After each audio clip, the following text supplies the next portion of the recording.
Well, welcome back, ladies and gentlemen. Another week of Auto Central powered by South Africa's largest and leading marketplace, AutoTrader.co.za. How's it, Wandile, Sishi? Back. Welcome back. Well, welcome back to me, I guess. Onto the show, George. How are you? Yeah, I'm good. I'm good. And you? How's the last week? So it was my first week, so lots of getting used to everything. But yeah, we hit the ground running, and yeah, just excited to be back. Yeah, excited to be back. Absolutely. I mean, like you and like a lot of other people, I took a proper break. I switched off from everything AutoTrader. Yeah. Which I hardly ever do, to be honest. But this time I did. And it was really good because, when you switch off, you kind of look forward to getting back. I don't know if you felt the same. Yeah, and when you turn on again, it doesn't feel like you're kind of fresh. You're fresh to do so. Yes, exactly. So it's the way to go. Well, we're back in our respective home studios. Myself, George Mienie, your host, and our co-host, Wandile Sishi, at home. Am I right, Wandi?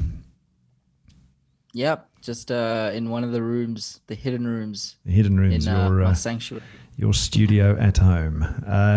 Okay, so, before we get going with the show, as a reminder, you can download our podcast. But, Wandi, where can everybody find it and where is it aired first? So if you want to listen to us live, we are on cliffcentral.com every Monday at 9. But if you want to look at our faces, then you can find us on our YouTube channel at AutoTrader SA. But we're also streaming simulcast on Spotify and a bunch of other streaming services like Apple Music. So basically everywhere. If there's radio on it, we're there. Yeah, well, best place to find us, if as Wandi said, I don't know why you want to see our faces. Hearing our voice is probably better. Go to AutoTrader SA YouTube on our YouTube channel and go and find us there. We grow. We seem to be growing quite nicely. The show seems to be doing well since we've got it on YouTube, right? Yeah, no, I think a lot of people are moving onto that medium. I think the world completely is moving onto that medium. So it's good to see that people are finding some value and actually looking at us instead of just listening. So yeah, good great stuff. It's because Wandi's so good looking. That's why. Hey, what can I do?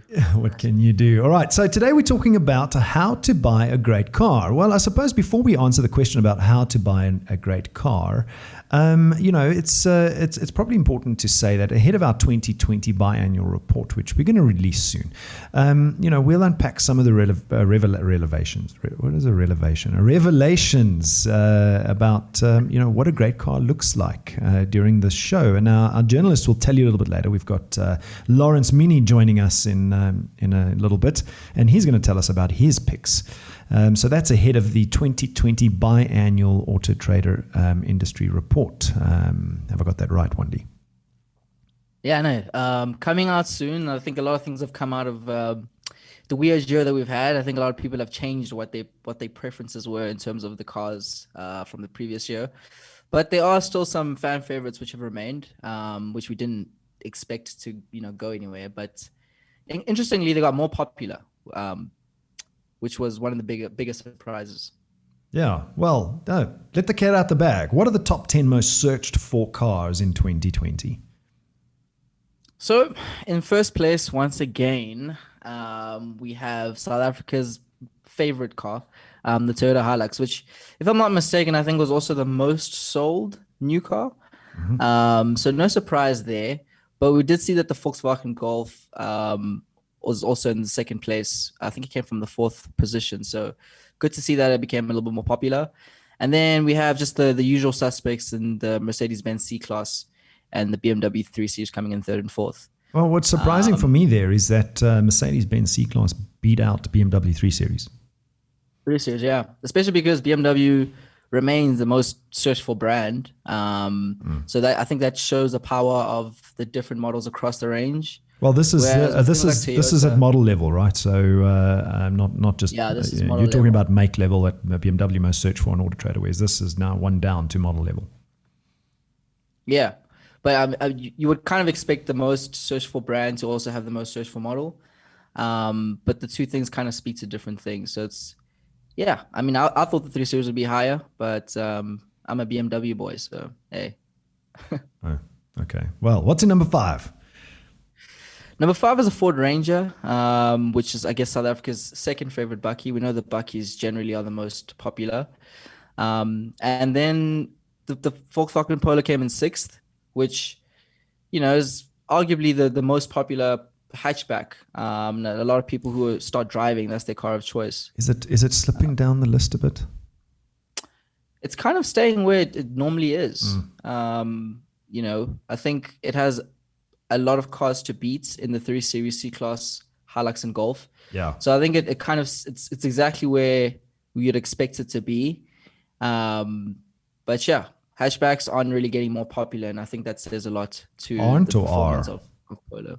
They aren't. They aren't getting kind more of remaining. Popular. Okay. Yeah. So no surprise there. But in 7th place, we have the BMW 1 Series. In 8th place, the Toyota Fortuner. The 9th place, our second SUV on the list, which is the X5 BMW. And in 10th place, the Audi A3. So any surprises there for you, Wandie?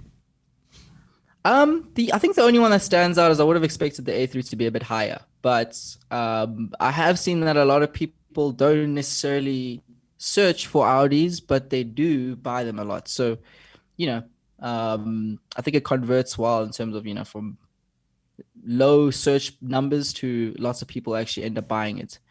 So that's the one big surprise, but otherwise pretty standard. Okay, so let me ask you a question. What is your favorite car in 2020? What was your favorite car? Not is, because 2020 is behind us. You know what the funny thing is that the year 2021, I mean, it's a cheesy joke, but 2021, if you just listen to the mnemonics, okay, forget the numbers, 2021. Yeah. It's such a 2021. Yeah, it's such a cheesy joke, but 2020 kind of kicked our asses a bit. But anyway, what was your favorite car of 2020? So I didn't drive that many cars last year, but the cars that stood up in terms of launches and kind of my favorites, not necessarily they came out last year, but just cars that stood out were definitely the Toyota GR Yaris. I think that car is going to be incredible. A lot of people are going to love it. And then the BMW M2 CS, which I think is going to be the most fun car to drive. But yeah, what about you? What kind of stood out in your opinion? In 2020, the thing that stood out for me has to be EVs. I drove 2 EVs during 2020, the Jaguar I-Pace and the BMW i3. Yeah. I was fortunate enough to get my hands on both of those and drive them. And so for me, that was the standout for 2020. It was the highlight of the year when it came to cars was Jaguar Land Rover kindly lending me a beautiful I-Pace for the better part of over a week. And then BMW doing the same thing. So thanks, guys. I appreciate BMW and Land Rover Jaguar for giving me those experiences. Both those cars are phenomenal for different reasons. So for me, those are the 2. And I also heard, there's whispers and murmurs across the business that you might be actually considering getting an EV. I've always been considering getting an EV. It's just the when that is the big question. So hopefully, the government comes with its reduction in import taxes, and then I will. No, I'll be there like a bear. We'll be seeing them. I think a lot of us are going to hop on the bandwagon. But yeah, I think it's quite interesting to see that list. It tells a lot about the South African landscape. But we always say that that's not necessarily what makes a car great. So let's maybe unpack a little bit of what you think can make any car great for anybody who's looking for one. So Wandie, what makes a car great, I think, is subjective. It's like an advert.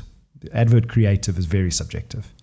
And of course, so I think the thing we can talk about is everybody's great car is different to everybody else's great car. So so maybe the right thing to talk about is what makes, or what do you do in your buying process of buying a car that will make your great car even greater?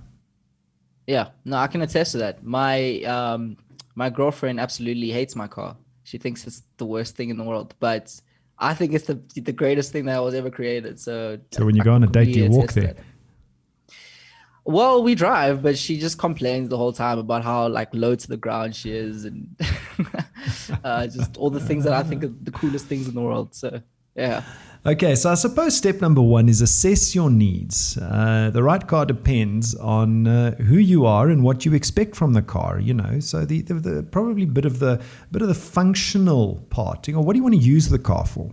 Do you want to yeah, drive it over the weekends? Do you want it to be a fast car? Do you want it to be loud?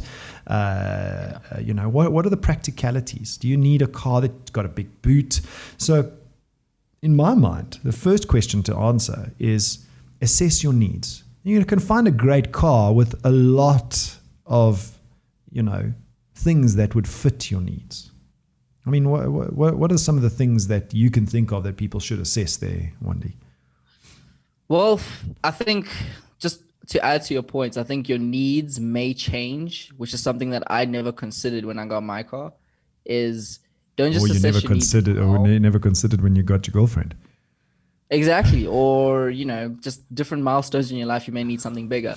So assess what you're going to be using, how long you're going to have the vehicle and what you're going to be using it for over that time. I So for suppose what instance, your me, I just need to aspirations get to are, A to right? B. What your Exactly. aspirations are, Yeah. yeah, yeah. Are you planning to have kids? Are you planning to off-road in the future? Those sort of things. So those are just considerations to think about. How many passengers might you potentially be carrying? Yeah, there's just small things that may seem like they're not important now, but maybe a little bit later in the future. And I suppose there's one way to absolutely hate a great car. And that And is what's that? if you buy something that is out of your budget and you walk into the garage or into the parking bay every day and you look at this car with absolute disdain and you think to yourself, you are costing me far more than you're worth. So stick to your budget. I mean, many people live beyond their means, right? 100%. I think that goes hand in hand with assessing your needs. I would do the reverse first, but if you think about it, assessing first, and then what's kind of the budget for what you can afford at least. Yes. I think that's a good way to think about it. Is think about the finances. I know it's not something that everybody wants to think about, but you don't want to look at that car all the time and say to yourself, "Shouldn't have bought you." Yeah, it's just too expensive. Yeah. And then think about the finance structure. I mean, what kinds of finance structures are out there? Well, just before that, I think something to highlight is the price that you see when you kind of searching for the vehicle isn't necessarily what you're going to be paying for outright. So Very true. with setting up your budgets, I think it's also important just to understand that there are other costs that are associated with your purchase. Yeah. And you kind of need to do the research and understand if you're going to be financing it, if you're paying cash, what are your additional costs according to that? Yeah, exactly right. So assess the other costs in the car as well, because again, you don't want this idea of what the car is going to cost you. Then at the end of the day, it costs you more to run it or to have it, and then a great car becomes not such a great car at the end of the day, especially at the end of the month. Don't underestimate other cars in the same class. You might just stumble across something that is greater than what you think is great. Yeah, your preferences aren't always, or rather, they're a limitation of what you know. So, if you go a little bit further than just what you prefer and what you think you would like, you may find these little hidden gems, which are sometimes even cheaper than what you kind of were expecting or proposing for yourself. Yeah, exactly. I think the late, great Steve Jobs put it quite eloquently, and that is consumers don't know what they want until you give it to them. Yeah, precisely. I think he said it in different words. Unless it's a BMW, always choose BMW. Oh my goodness. But yes, for you, Wendy, it's always a BMW. And so look at all cars for sale. You know, the old method of visiting dealership after dealership after dealership in person is not necessary nowadays with the internet, especially on AutoTrader.co.za. You know, using dealer inventory tools, you know, comparison tools, you know, build lists, register on AutoTrader, and you can build a wish list if you like, where you can keep the cars that you like if you log in and register, right? Yeah, 100%. It's actually one of the ways that I found my car was through that system. So it's extremely helpful. It gives you alerts, and more importantly, sometimes you don't even know when deals come up. And you may just be in a position where you don't necessarily think about a car, but then the opportunity arises where now is the time, and you would know because of these alerts. So yeah, great way. I think that's the best way to search for a car is build the list and then sift through the list and choose the bottom of the list and delete it, rather than trying to choose your top 3 to 5. So if you've got 5, 6, 7 cars on your list, just go and test drive the worst, all of them, and then pick them off from worst to best, and then make your decision from that. But saying that, we have fortunately one of our expert journalists, Lawrence Minnie, who is going to join us in a second, to tell us what his and our other expert journalists' top picks of 2020 were. So let's get a bit of an expert that, I wouldn't say drives cars for a living, because while they drive cars and they're lucky to do that all day long, they give us opinion, and a lot of the stuff that we would normally have to get experts and friends to come and give our opinion on,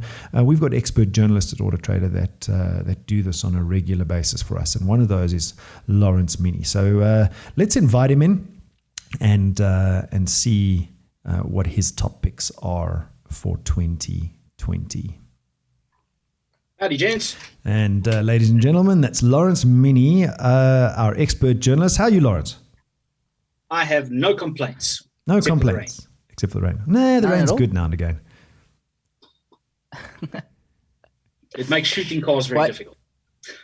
How do you complain about the rain? I mean, I've been absolutely loving it. It's just free water. So my water bill is just gonna go right down.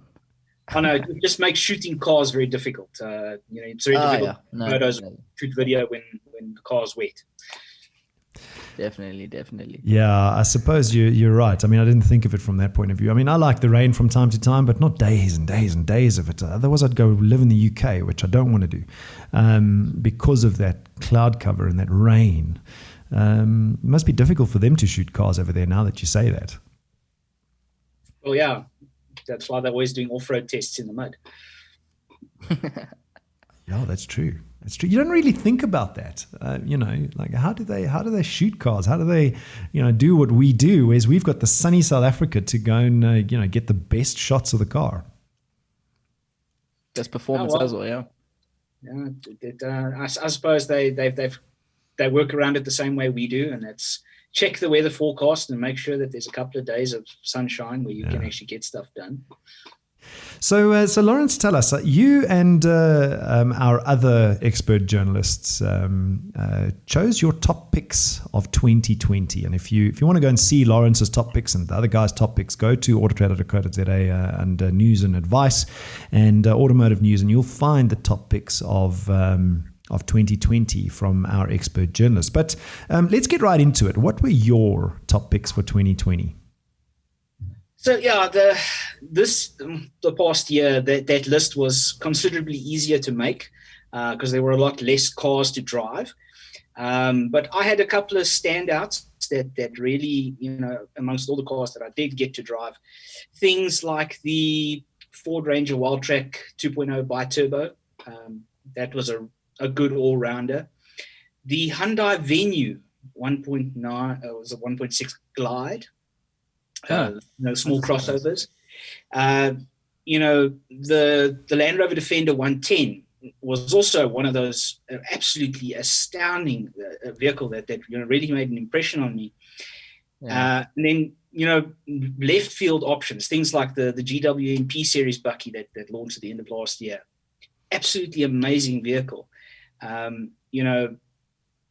my personal choices, and for each vehicle that I had on that list, there was a specific reason why it made that list. All right. Yeah. So, I mean, each of you guys chose out of a pool of cars. Obviously, what you did was, in order to avoid a bit of duplication, you had a pool of cars, and two people couldn't choose the same car. And your list seemed to have been the Ford Ranger, as you said, the VW TCR, the Hyundai 1.9 Glide, Land Rover Defender 110, Mercedes-Benz A35 hatch, and the GWM Series Bucky. But if you had to choose anything else for that list, what would it have been?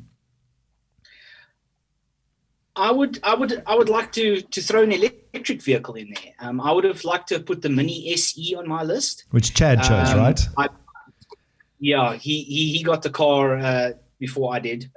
I did get to drive it though, but it was only for a short little blast down the freeway. The SE, absolutely amazing piece of kit. It's just a pity that it's so prohibitively priced. Yeah, well, that's because of the import it's duty. as cheap as EV though, right? I mean, it's got that selling point. True, but it's still Higher than what people than a normal Mini, and that's what makes it. That's the very unfortunate problem with it. Yeah. I mean, it's down to the import duties at the end of the day. It's not Minie or BMW that is causing this. It's the regulation around import taxes that's causing it. So let's not beat Minie or BMW up for the price. I'm sure they'd love it to be under our threshold of 500,000 rand. So Chad Lekoff chose the Mini SE. It would have been on your list, as you say. What would you have dropped in place of the Mini SE? Believe it or not, the Land Rover 110. Oh, no ways. That's a surprise. I would have. It's an amazing vehicle for what it is, but if you were to actually use it for the purpose for which it was designed, you might just find yourself up a creek with no paddle. With all the electronics in the vehicle, if you were out in the boonies tackling something, and one of the computers on that car decided to pack up, you are soused. There's no way you're getting a rollback out there, and there's no way you're retrieving that vehicle. I think that for that reason, I would drop that car off the list. Well, just to make it clear, the Mini SE wouldn't be able to get there either, because it's that's a good not point. a 4x4. All right. So any others that you would have added to your list there, Lawrence? Yeah, Sean is the newest member of our team. He picked the Porsche 911. So it is. An absolutely amazing a piece of technological. I can't even put into words just how good that car is. He, of course, got to pick that one first. And going back to what we were just saying, if I had to drop a car off of my list, it would be the GWM series. I'd throw the Porsche in there, but Porsches are, once again, it's not an everyman car, but yeah, it's still a very, very amazing piece of driving kit. Yeah. Interesting stuff. Well, there you have it, folks. That is Lawrence, Minnie, and the rest of the team's top picks of 2020, and a very good list there, Lawrence. And just out of interest, when I saw the lists, you seem to have one of the longest. So it seems like. Seems like your list is longer than most others. I know you were restricted to the number of cars you could have on the list, but just given what you've unpacked, your list is pretty long and extensive, and I'm pretty sure you've got a reason for each of those. So thank you for joining, and thank you for giving us that list. Any interesting cars you're going to drive in the near future that you can tell us about? Well, like I was saying the last time we spoke on the show, 2020.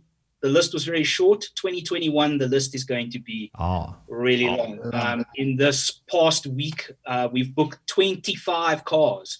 So there's going to be plenty to read about. Lovely. I've just climbed out of a Mitsubishi Pajero Sport Exceed. A couple of the guys are already in the new Subarus.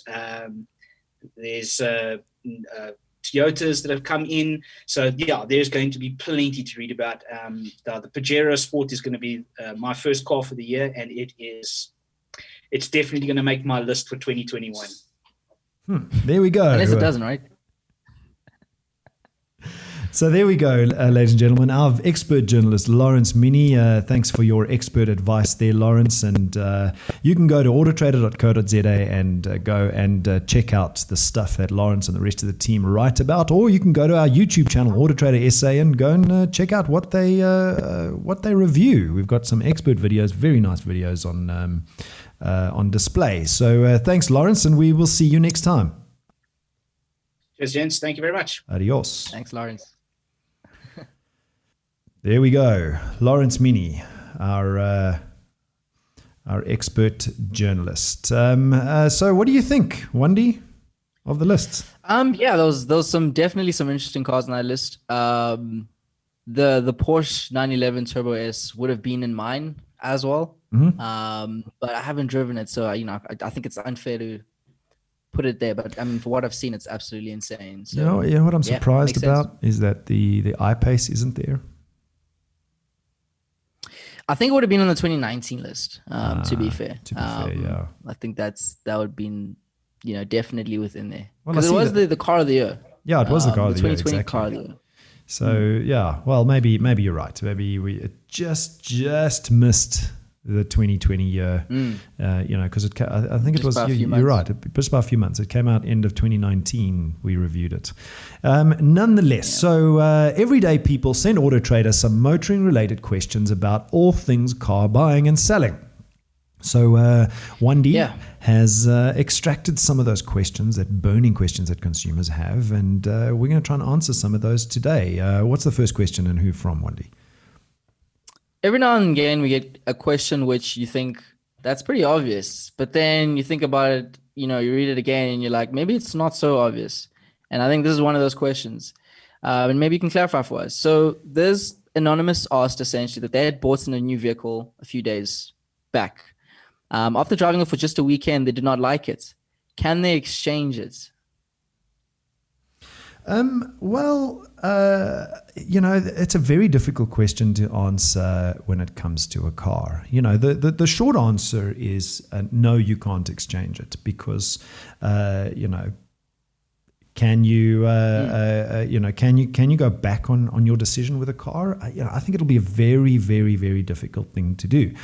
The Consumer Protection Act says that something called the 3 R's apply, which is repair, replace, and then refund. Okay. And that's only in the case of something being mechanically wrong. So you mentioned there undisclosed accidents, accident damage, or hidden mechanical problems. The repair applies first, and then replace, and then only refund.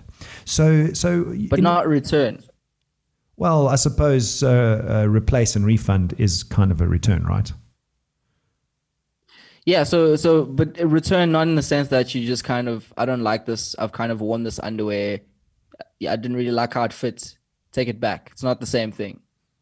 Yes, no, it's not like a piece of clothing, so you can't treat it like a piece of clothing, and the dealer has the right to repair that vehicle first, unless there's some sort of latent defect. And I would imagine that dealers in South Africa, by and large, yes, you're going to get the unscrupulous one or two. That always gives everybody a bad name. You're going to get the unscrupulous one or two who are going to give the rest of the industry the bad name. But most dealers, by and large, are going to really be good guys about it. They're not going to want their reputation damaged. So they're going to give you good service. So I would say go and talk to the dealer. If you just don't like the car because because of some strange reason, that's going to be a very, very difficult ask. But mechanically or for some real reasons, perhaps the dealer will oblige and give you a really good experience. Question number 2, Wandie. Question number 2 comes from Shankar, who asks, should I buy back my stolen or recovered / written off car with busted ignition and radio? My initial instinct is no. Okay. Yeah. But everything has a price. And I suppose, a stolen or recovered vehicle usually becomes a code 3, and it has negative effects on the resale value of the car, on the ability for the car to get onto the road again, etc., etc., etc. So if it's got minor damage that you think can be potentially repaired, then I'd say consider buying the car back, because you'll probably get it at a steal. But just be 100% sure that, first of all, the car is safe. Second of all, that you're not overpaying for it, because chances are you're not going to be able to sell that at full retail, especially if it's code 3. Yeah, definitely not. I mean, if you have insurance, right, usually the insurance would kind of pay out a portion of the value of the vehicle. So you wouldn't necessarily need to go and buy it back if it's insured. So, get insurance. Exactly. Well, you're going to get the insurance payout, and you can buy that wreck from the insurance company, I guess. The question is, at what price? Last question there, Wandile. Last question is from Shaylin, and he or she's asking, is the book value the same as replacement cost for a used car? Okay, so the short answer is no. In terms of industry speak, book value is effectively the trade-in value. It's the price that the dealer will pay you to trade the car in. Or another word for it is trade value. And it's generally used by companies like insurers or car dealerships. And they, however, use another term called replacement value, which effectively is the market value and refers to the retail value. So these two things are different. The retail value or market value is different to the book value or trade-in value of your car. And the replacement value usually refers to the cost to replace the vehicle with a vehicle of similar mileage, similar age, and similar spec.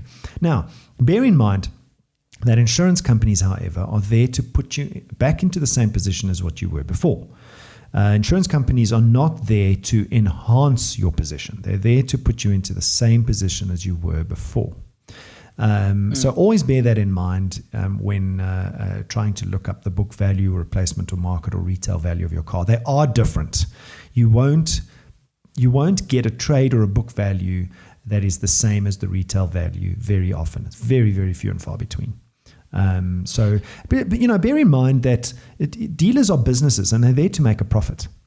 So they're not going to trade a car in at retail value. Don't even expect it, don't be a knucklehead. Like, these are businesses, and dealers will trade cars in at a lower value to what they're going to sell the car at, because they need to make a profit. And just like the business you work for or the business that you own, you make profits on the goods that you sell. Dealers make profit on the goods that they sell.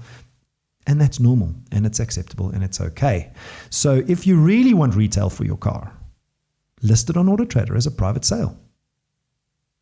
And you can get the most cash, the max cash, as we like to say. If you want to sell it quickly, go look up our product Trader Connect, and we'll get you dealers to bid on your car and get you the best possible price. But that's going to be trade value. It's not going to be retail value. But the speed of sale is going to be quicker. You're going to be able to sell the car really, really quickly. And that's really the fundamental difference. So book is equal to trade value, which is usually lower than the replacement or retail value, essentially. 100%. Nice. Well, Wandile, Sishi, that's all we have time for. It has been real. Any final thoughts for the week? Just stay driving, stay dry, and we'll see you next week. Well, ladies and gentlemen, there you have it. Our co-host Wandile Sishi, and my name is George Mienie, and it has been real. See you next time.